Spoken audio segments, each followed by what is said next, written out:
Hey everybody, how is it going? Let me just make sure everything is okay with my sound. All right, happy Friday. You might occasionally see my dog in the video. She's in my lap. She's being really needy today. I think she's picking up on the collective energy. All right, let's get started. So, I am Dr. Amanda Ryan Fear, and I am an advanced certified mindset coach. And basically, what that means is that I help people, primarily people who identify as women, get past the social conditioning and negative self talk that tells them that they aren't good enough and aren't doing enough, which results in overwhelm, results in feeling not good enough, results in us chasing and hustling for our value, hustling for our worth, and basically makes us exhausted, unfulfilled, burned out, and basically unhappy. So there's a lot going on in the world right now. There's a lot that feels really heavy. And there also might be a lot going on in your life that feels heavy. I know I personally lost a friend earlier this week. She lost her battle to cancer, and we had to put one of our horses down today. So, just some heavy stuff, plus the situation in Israel and Gaza and everything that's still going on in the Ukraine. I could go on, but I'm not going to because you came here for help with your emotions. So drop me a comment. I think that I probably can see them. If you drop me a comment, just let me know you're here. Say hi. I love to see you all. Let's talk about emotions. So, there is a misconception in our culture about emotions, and that is that we're supposed to be happy all the time.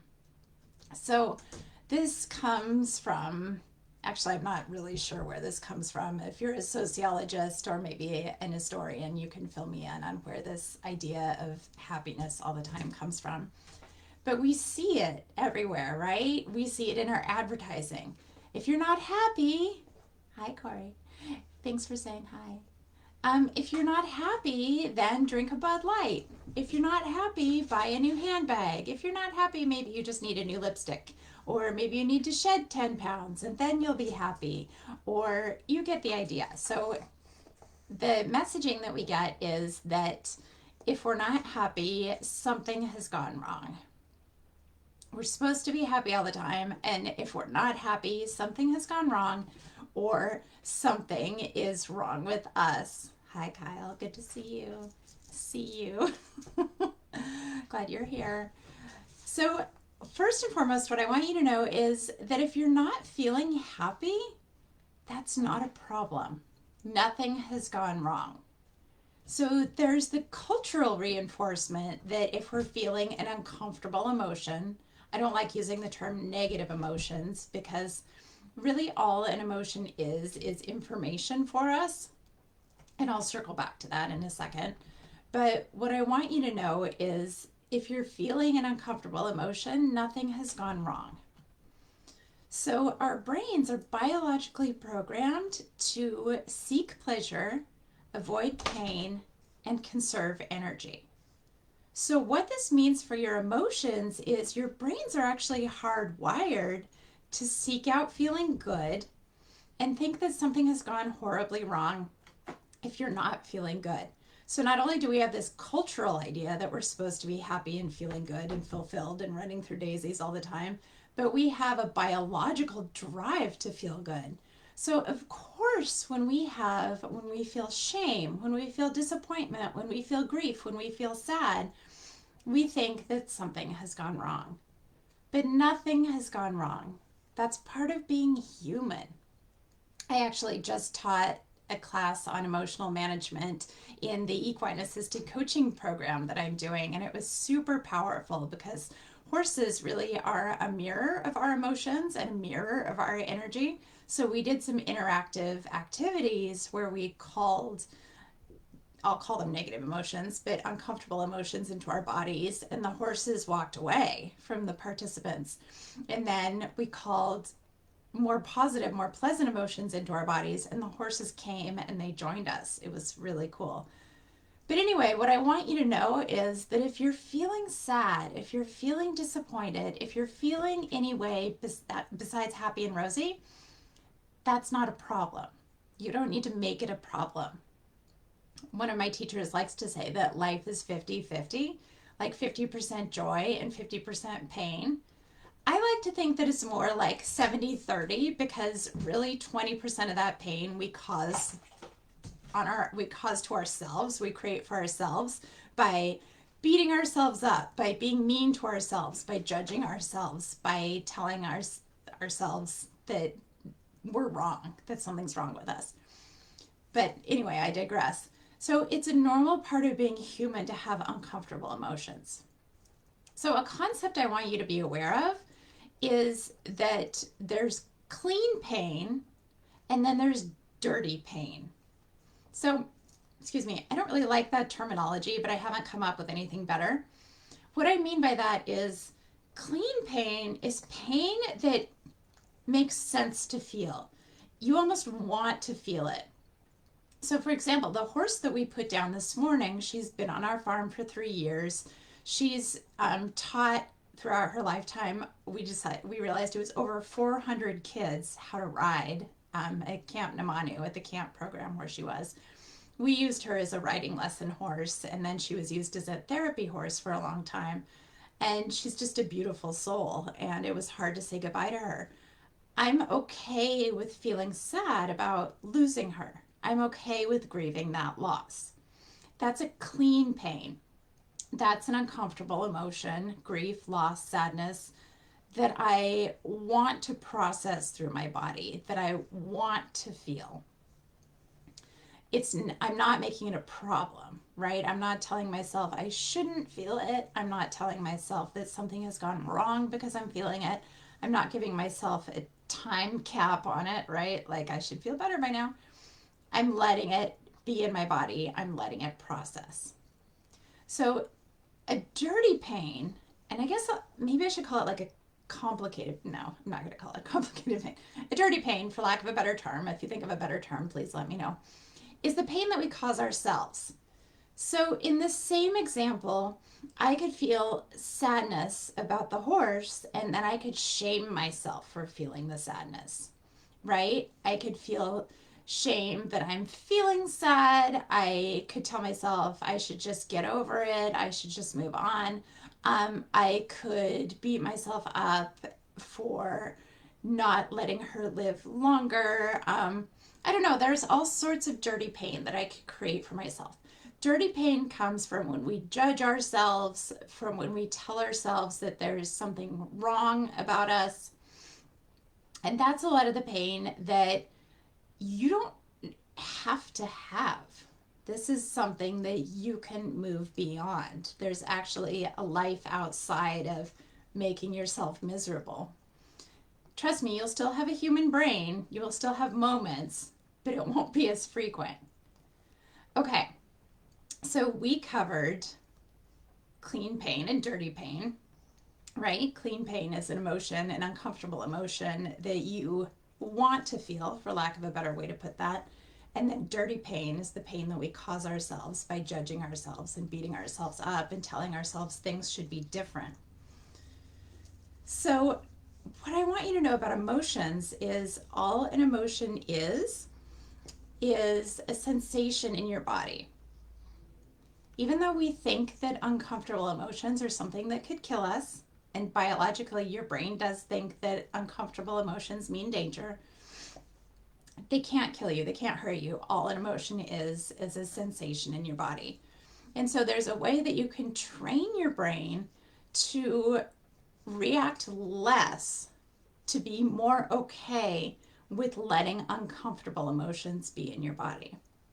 So by uncomfortable emotions, just to reiterate, what I mean by that are the emotions that we don't want to feel, that we try to avoid. So these are shame, guilt, anxiety, fear, disappointment. These are the emotions that will bend over backwards to not feel. And these are the emotions that will stop us from taking risks. So, for example, let's imagine you saw a job that you were really interested in, and then you got excited about it for a moment. And then you thought, I'm not really qualified for it. And you talked yourself out of applying for it. It's not so much that you are not qualified for it, right? Like how many people apply for jobs that they're not qualified for. It's that you're afraid of feeling disappointed if you don't get it. And you're afraid of how you'll talk to yourself if you don't get it. So once you can feel an emotion in your body, let it be in your body, especially disappointment, you're going to stretch and reach out and take a lot more risks and achieve a lot more goals, accomplish a lot more goals. Disappointment especially, shame too. Once we can let those be in our bodies and understand that we're not going to die from having them, we'll realize that they're just a sensation in our bodies. That's it. Nothing's gone wrong. Then we're going to take more risks. We're going to reach out to more people. We're going to participate in more conversations. I don't know what the risk taking would look like for you. We'll take classes that sound exciting but kind of scary. Okay, so here's how you feel an emotion in your body. The first step is to name it. And that can be super hard, right? Like our emotional vocabulary tends to be sad, happy, anxious. We don't have that diverse of an emotional vocabulary. So if you would like to develop your emotional vocabulary, I'm writing something in the comments, do a Google search for feelings wheel or emotions wheel, and hundreds of them will come up. And it's this it's a circle, it's a wheel, and it has primary emotions in the center and radiates out to more specific emotions. The reason I love this tool is because the more specifically you can name an emotion, then the next time you feel it, then you will be able to identify it so much faster. And the faster you can identify an emotion in your body, the more your brain will realize, oh yeah, that's just disappointment. I felt disappointment before and I've survived. I'm okay. Okay, so feelings wheel, emotions wheel. So the first step to feeling an emotion in your body is to name it. The second step is to open up to it. So let's do this. Perhaps you have an emotions wheel in front of you. I am going to call one up. Feel free to do the same if you would like to have one in front of you. Just pick one that looks nice. So in the center circle, in mine, there's mad, scared, joyful, powerful, peaceful, sad. So I'm feeling sad, but I'm curious what specific brand of sad I'm feeling. I'm not feeling guilty or ashamed or depressed. Yeah, I'm not actually feeling any of those, but I'm just going to go with sad. What I'm feeling is actually grief, but we're not going to get into the nuances right now. Okay, so first step is name it. If you would like, you are welcome to close your eyes. I always do better when I don't have a lot of visual input going on. And most of us are so disconnected from our bodies during the day, during day-to-day life, that we're like these balloon heads and we're barely connected to our bodies. But our bodies have so much information for us. In fact, our hearts can radiate out something like 40 feet of energy. So the energy that's coming from your heart, your emotional energy, other people are picking up on. Even if you don't know that you're sending it out and they don't know that they're picking it up, they're picking up on it. We can communicate so much more with our hearts and our bodies than with our brains. It's nuts. So it pays to practice tapping into your body, going into your body and figuring out what's going on. This is one of the reasons that I'm loving this coaching with horses that I'm doing, because horses are naturally intuitive and they'll pick up on your energy really fast. And even if you don't know how you're feeling or you think you're covering up how you're feeling, a horse can pick it up and give you feedback pretty much immediately, a lot faster than another human can. So, okay, we're feeling an emotion. Find the emotion that you're feeling right now that you'd like to process in your body. And what I mean by process in your body, we're not taught how to feel emotions, like how to actually feel an emotion. And most emotions only last in your body for like 30 to 60 seconds. They don't last very long.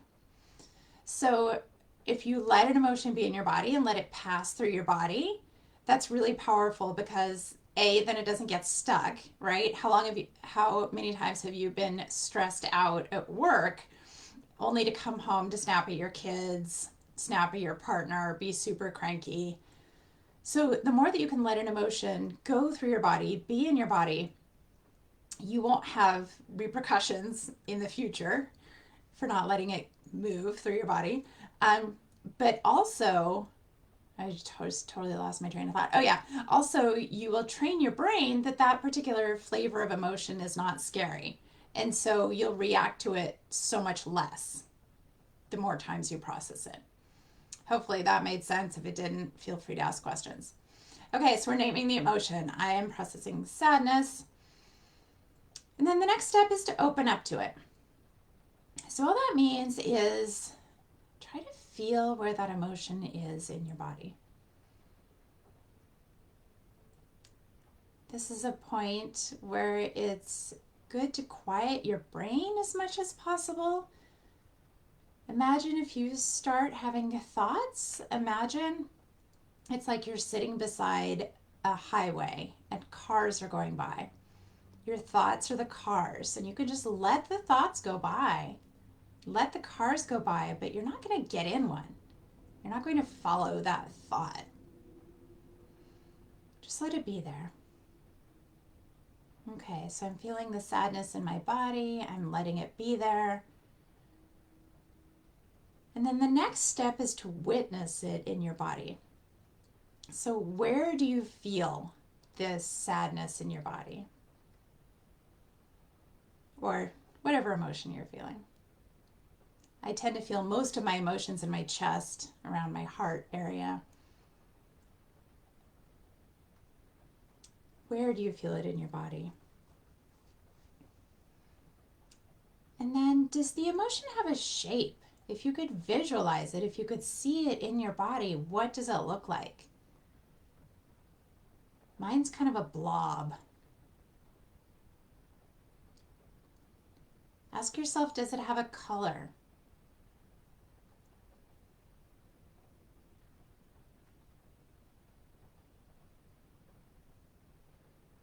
Does it have a texture? Mine's gray and kind of soft.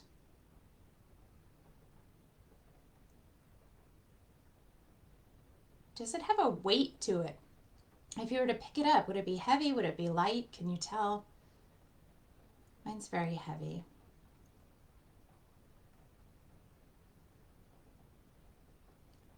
Does your emotion have a movement to it?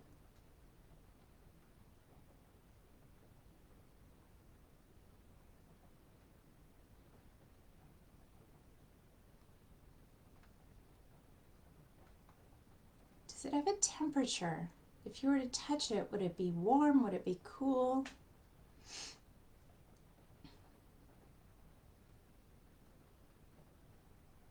Mine's warm and kind of damp. Now, if you're having trouble visualizing the emotion, feeling the emotion, that's okay. This is a practice. It's like if you've ever practiced yoga or practiced a sport, you keep coming back to it. You're not automatically good at it. I've practiced this a lot. It's something to practice. Okay, the next step after you visualize the emotion is let it be in your body and just breathe, knowing that you're safe.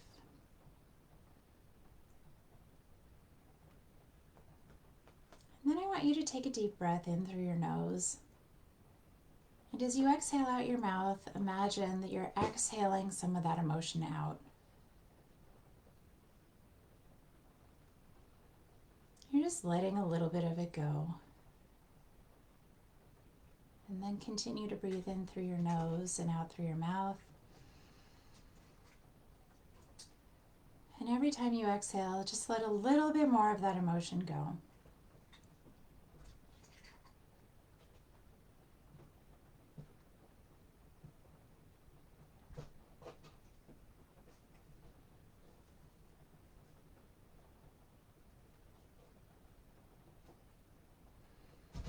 If thoughts come up, again, don't worry about it. Just notice that they're there.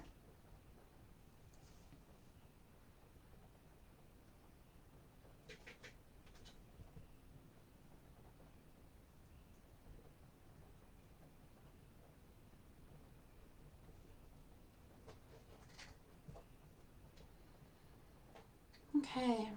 And it's okay if you're not able to let all of the emotion out. That's totally fine. This is a practice. You can take as long or as little time doing this as you want to. You're welcome to open your eyes back up if you like. You're at home. I can't see you. You can do whatever you want. I taught this to a client once and she asked me, well, when do I do this practice? Right? Because imagine you're in a work setting and you're feeling anxious and you're in a meeting. You might not just say, hold on, guys, I need to process this anxiety.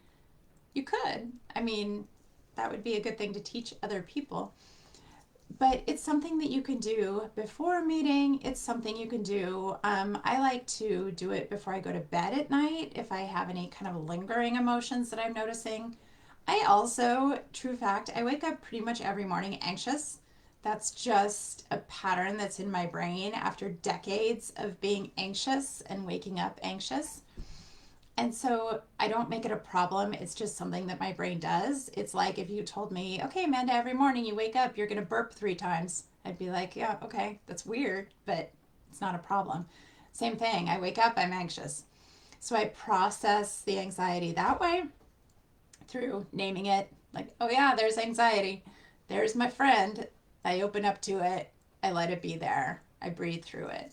So you can do this really anytime. I don't know a lot of research on this, but I know that emotions can get stuck in your body. They can get stored in your body and cause all sorts of problems. So it's a good practice to do at the end of the evening, the end of the night before you go to bed.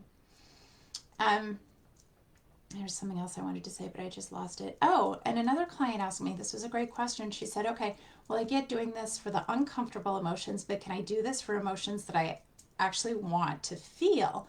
And I thought that was such a great question because the way that I was taught to do this, it was always with uncomfortable emotions. And it's also an amazing way to really pinpoint those moments of joy in your life, those moments of happiness. Like, I'm feeling happiness and it feels like this pink light in my body and it's warm. And that way you'll be able to notice more happiness in your life. You'll be able to pinpoint more of those events going forward. So I think that that's a great way to use this tool also. You could also create emotions on purpose in your body. I did that with my equine assisted group today where we created joy and we created confidence in our bodies. So there are a lot of different techniques you can use to kind of manipulate the emotions that you're having. But the fundamental takeaways I want you to have are that first and foremost, having an uncomfortable emotion is not a problem. If you're feeling disappointed, not a problem. You're feeling grief, not a problem. You're feeling anxious, not a problem. I have 3 little kittens and one is stabbing me in the leg right now. That's a problem. Okay, so your emotions are not a problem. We're not supposed to be happy all the time. Most people are looking for the off ramp from the human experience. We don't want to feel the uncomfortable emotions, but the more that you can train your brain and your body to process them, the less of a problem they'll be. There's clean pain and dirty pain. So there are the uncomfortable emotions that are just part of being human. Grief at losing a loved one, anger, at injustice. This is all part of being a human. But then the dirty pain is the pain that we cause ourselves by judging ourselves, either for having the emotions or, excuse me, for all of the ways that we judge ourselves. And there are ways to stop creating the dirty pain for yourself. Then there's the now technique. I'm going to write the third part, witness it. The now technique to feeling emotions. So naming it, opening up to it, and witnessing it. So those are the primary takeaways I wanted you to have for today. I hope this was helpful. This will live on this Facebook page. So anytime you need a refresher, please come back to it. If you'd like to dig into this work further, there are a lot of different tools for emotional management. And this is actually what we learned in the second week of Metamorphosis, my group coaching program. That is going live the week of the 23rd. I'm just looking at the calendar.